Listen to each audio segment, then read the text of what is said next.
Mary Steery County, isn't that? No, she's still in the chamber. Oh, she's still in the chamber. Holly Cairns. Oh, thank you, Chair.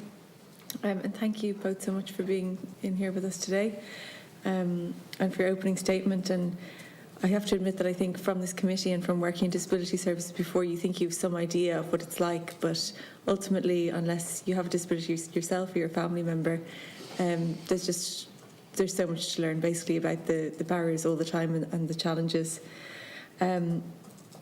Nonetheless, the Convention on the Rights of People with Disabilities provides an invaluable kind of yardstick to hold the state and other actors to account, to provide services and supports using a social model and a human rights-based approach. And it also calls for greater awareness of disability matters in communities to really recognise and value the contribution of disabled people to enriching society, and that's ultimately what this committee is charged with. And I just to re-emphasise how great it is to have you in here today and how valuable it is for the committee.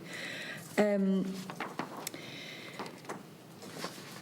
terms of concerns around the Assisted Decision Making Act, I think it's really important to elaborate on them because specifically around GDPR and transition times for carers to become decision-making supporters or representatives. And you mentioned that briefly in your opening statement. I'm just wondering if you could elaborate a bit more on that for the committee. And then could you maybe elaborate on what information you have received? As you said, it's very sparse, but I'm just interested to know what have you received, or what has Family Carers Ireland received in terms of information?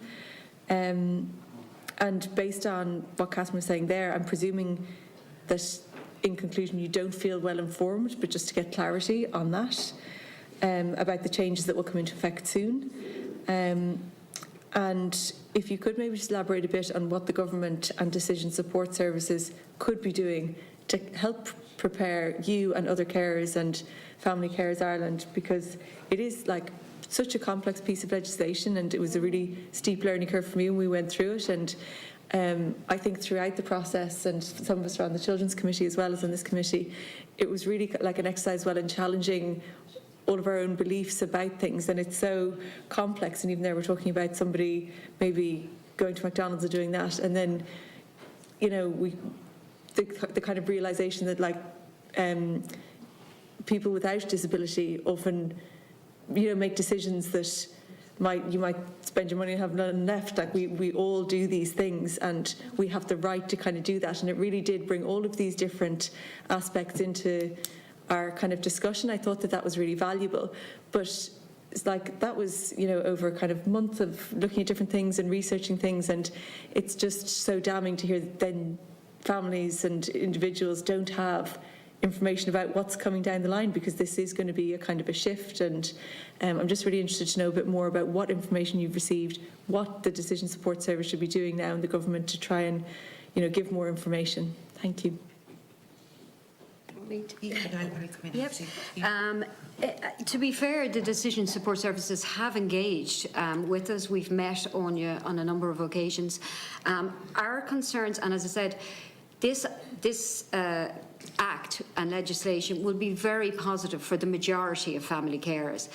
The group that we feel will probably be most difficult are the 18,000 who care for somebody with profound disability, yes, who will have to go through the court. So that's the first thing. And in terms of being well informed, the court rules haven't been put up yet for this legislation. And when we ask when they will be, we're told as soon as the Act commences. So then there will be this rush for family carers to try and see, what do I need to do to get to the court? So if that could be done sooner rather than later, that would certainly help. The HSE and the GDPR issue is a huge issue, because for a family carer like Jane, you know, once this act commences, and God forbid something happens, Evan or Daniel, and Jane is in the hospital and there's a medical situation, an emergency, and Jane, because of the backlog in the court, still isn't the decision-making representative on paper as have to go through the court to do that. You know, what are her rights in terms of then information? Can that doctor share information on Evan with her if they don't have that in place? There are the kind of worries and concerns that family carers like Jane would have and across the country. So I think we need clarity around that, and that's where the transitional period would really help, so that in that time they're not in limbo. They know that they will be treated as a designated representative until such time as they can go through the court system. So that would be really helpful. What information has Family Carers Ireland received? We've probably received the same as other service providers. We know the legislation, we've looked at it, you know, in depth, but things like court rules, things that have yet to be put in place, they cause carers concern. And if I can just add to that, and what Catherine has said, I suppose my concern as a carer, you know, going back to the GDPR issue, I manage an individualised budget, which I get for both of my sons, which I get from the HSE. It's a financial amount which I get over a 12-month period. So they get their core funding, and they also have an individualised budget, and from that individualised budget I organise their home supports and their respite. I also do all the invoicing, all the booking, all the purchase orders. It's actually like running a little business, but it does actually work for a family like mine. It works very well because we're a one-parent family with two boys with two men with significant needs. But I suppose that is a huge concern to me. I feel I am in limbo land when it comes to the actual running of the individualised budget. As well as I suppose as the Catherine mentioned an example of, you know, if we go to A&E, another thing I would worry about is the issue of consent. Evan, my older son, is non-verbal, so he can't give consent. So if he needed a medical intervention, where does that leave both of us, and how would that impact on his health? My younger son, Daniel, who's 18, does have language. He's not fully, he wouldn't have a full conversation ability, but he can make decisions, which I've always empowered him to do with both of my boys. But Daniel may decide, you know, if he was in hospital and, you know, that a medical procedure was suggested for him, he would say no. And then we're back to the unwise decision, you know. So those are just some of my concerns. I suppose lack of awareness, I suppose, is, you know, as Catherine said, 68% of family carers that we surveyed said that they weren't aware of the Act itself. A lot of my friends are carers. I've been telling them they wouldn't have had any idea. So I suppose we need to maybe address that issue and get that communication out to them and have it very clear, and to make sure that they don't feel, oh my goodness, because being a family carer is a very busy and often stressful life. And look at, we do it because we love the people that we care for. There isn't a thing in the world we wouldn't do for them. But we can't deny that it is, you know, often a very challenging life. The last thing we want to do is to be putting more and additional stress on people that are often doing their best just to hold things together. And it's really important that they're supported through that. I know Family Carers Ireland, we in Family Carers Ireland absolutely will do everything we can to support family carers, but I suppose we need the state, I suppose, to help and to support them, and to ensure that no additional stress is caused by it.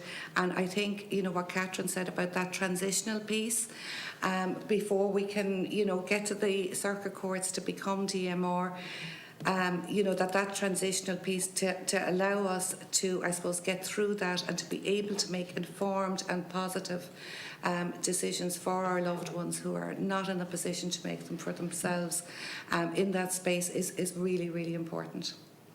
So just one final comment on our other questions. Obviously, from what you're saying, it sounds like there's a real need for more of an information campaign for individuals and families around the logistics of this when the changes come in, and particularly in relation to the courts, if there is going to be a backlog, what is the situation then for individuals and families? And that's kind of the information that we really need. And one of the things when the Minister was it Children's or this one recently, we were talking about that situation with the Circuit Court, that it isn't the case that they keep a record of every case in general. Yeah. So then how will a standard be set or a precedent? And will it kind of be, then is there kind of scope for a situation that wouldn't be right, where it depends where you live, who gets assigned a decision support maker and who doesn't, or whatever. So all of those things really need to be fleshed out a bit more, and obviously more information needs to go straight to people affected. Absolutely, and I think, Holly, that they are exactly the things that can cause extra pressure and extra stress on people that are already under immeasurable pressure. I think, having that knowledge, about what is actually happening, and, those vital things about how long will I be waiting and what happens in the time that I'm waiting, they will be the biggest concerns to family carers. Family carers want their loved ones to have decisions and to live a full and equal life, the same as that's what we've always been about. But it is a scary place, when we don't actually know what happens in that space in between. We're waiting for so that would be vital. Thank you. And I just might add as well, there is concern around what costs might be to bear for the family care to go to court, but also then they have to provide annual reports, what that involves. And I know within the legislation, if the decision-making representative is not the family carer but is appointed by the decision support services, they will be paid their costs, but the family carer won't be. So on top of the challenges, you have those kind of issues that haven't been clearly resolved, and so again causing additional stress on family carers. Thank you very much. Thank you very much.